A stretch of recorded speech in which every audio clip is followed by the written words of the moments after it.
শোণিতপুৰ জিলাৰ অন্তৰ্গত ৰাঙাপাৰা মহাবিদ্যালয়ত চাহ জনগোষ্ঠী আদিবাসী শৈক্ষিক উন্নয়ন সমিতিৰ উদ্যোগত অভিনন্দন অনুষ্ঠান।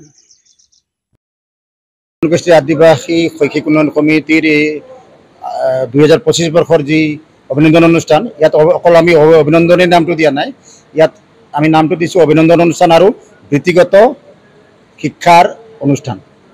তাৰমানে আমি ছাত্ৰ ছাত্ৰীক তেওঁলোকৰ কৃতিত্বৰ বাবে অভিনন্দন জনাই বৰ্তমান সময়ত যি শিক্ষাৰ চেলেঞ্জ আহিছে, যিবিলাক আমাৰ প্ৰত্যাহ্বান আহিছে, সেইবিলাকৰ সম্পৰ্কত যাতে তেওঁলোকে ইয়াৰ পৰা সামান্যতম হ'লেও জ্ঞান লৈ যাব পাৰে আৰু তেওঁলোকৰ জীৱন যাত্ৰাত যাতে তাৰ সহায়ক হয়।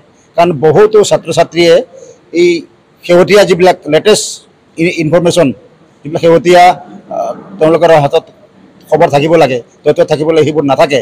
যাৰ কাৰণে বৰ্তমান যিবিলাক শৈক্ষিক ক্ষেত্ৰত যিবিলাক পৰিৱৰ্তন আহিছে, সেইবিলাক তেওঁলোকে নজনাৰ ফলত বহুতৰ শিক্ষাটো অভাৱত নষ্ট হ'ব। বৰ্তমান আগৰ কথা বেলেগ, বৰ্তমান সময়ত NEP 2020 নতুন শিক্ষানীতি আহিছে, বহুত চেঞ্জ আহিছে, পৃথিৱীখন বহুত সলনি হৈছে। আমি সলনি পৰিৱৰ্তনশীল এই সমাজখনৰ লগত, সময়ৰ লগত আগবাঢ়ি যাবলৈ আমাৰ শৈক্ষিক সমিতিয়ে এটা সামান্যতম এটা প্ৰচেষ্টা কৰিছে আৰু আজি প্ৰায় 70 গৰাকী ছাত্ৰ ছাত্ৰীৰ মাজৰ পৰা যদি 10 গৰাকীও আমাৰ এই অনুষ্ঠানৰ পৰা উপকৃত হয়, আমাৰ অনুষ্ঠানটোৰ চাহ জনগোষ্ঠী আদিবাসী শৈক্ষিক উন্নয়ন সমিতিয়ে সফলতা লাভ কৰিব বুলি আমি দৃঢ় বিশ্বাসী। আৰু ভৱিষ্যতলৈ আমি এই ধৰণৰ নতুন নতুন ধাৰণাৰে আমাৰ লক্ষ্য যিহেতু আমাৰ ছাত্ৰ ছাত্ৰীসকল আৰু বহু বক্তাসকলে কৈছেই যে শিক্ষাটোৱেই মূল।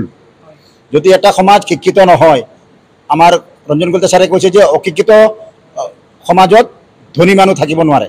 এই আমাৰ ধনী হ'বলৈ হ'লে, ধনী মানে তেখেত অকল টকাৰ ধনীটো কোৱা নাই, মানসিকভাৱে ধনী, বৌদ্ধিকভাৱে ধনী, আমাৰ মাজৰ পৰা ভাল কবি ওলাব লাগিব।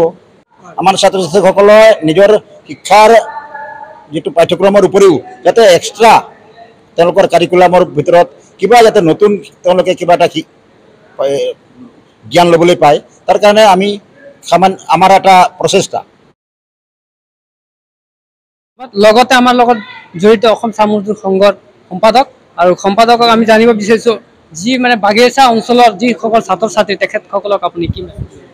হয়, আমি শিক্ষাৰ যি শিক্ষাৰ পৰিৱেশ সৃষ্টি কৰাৰ উদ্দেশ্যৰে আমি আজি শৈক্ষিক উন্নয়ন সমিতি গঠন কৰিছোঁ আৰু যোৱা 2022 চনৰ পৰা এই শৈক্ষিক সমিতি অহৰহ বাগিচা অঞ্চলত বা গাঁও অঞ্চলতে হওক আমি বিভিন্ন কাৰ্যসূচীৰ জৰিয়তে আমি শৈক্ষিক দিশটি আমি বাৰুকৈ লক্ষ্য কৰিছোঁ আৰু আমি শৈক্ষিক পৰিৱেশ গঢ়ি তোলাৰ এটা চেষ্টা কৰি আহিছোঁ।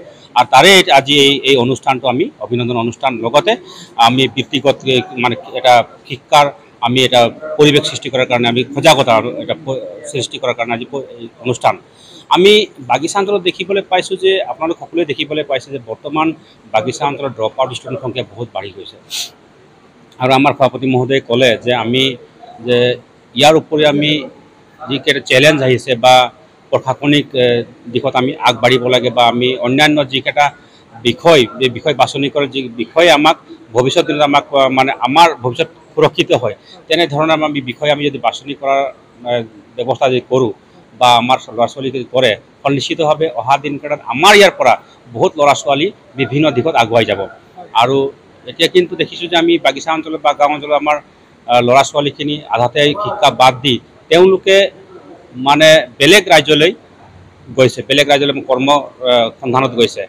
আমি এই যে ল'ৰা ছোৱালীখিনি আধাতে স্কুল বাদ দি কৰ্মৰ সন্ধান বেলেগ ৰাজ্যত গৈছে, কিন্তু সেই ৰাজ্যৰ পৰা আধাতে এৰি আকৌ নিজ গৃহলৈ উভতি আহিছে। আৰু যেতিয়া নিজ গৃহলৈ উভতি অহাৰ পিছত তেওঁলোকৰ হাতত মানে কাম নোহোৱা হৈছে বা শিক্ষাও নাই, কামো নাই, তেতিয়া তেওঁলোকে এটা অন্য দিশত গতি কৰা আমি দেখিবলৈ পাইছোঁ। এইকাৰণে আমি আপোনালোকৰ জৰিয়তে আমি আপিল কৰিছোঁ, আমি অনুৰোধ জনাইছোঁ সকলোকে যে আমি সকলোৱে মিলিজুলি আমি এটা শিক্ষাৰ পৰিৱেশ কৰিব লাগে। আৰু শিক্ষাৰ অভিযান একোৱে নাই, শিক্ষা নহ'লে আমি জীৱন একো কৰিব নোৱাৰোঁ, এইটো মানে সৰ্বজন বিদিত। সেইকাৰণে আমি শিক্ষাৰ কাৰণে আমি সকলোৱে মিলি কাম কৰিব লাগিব আৰু শিক্ষাৰ এটা পৰিসৰ আমি বৃদ্ধি কৰিব লাগিব। এই বাৰ্তাই আপোনালোকৰ জৰিয়তে মই দিব বিচাৰিম।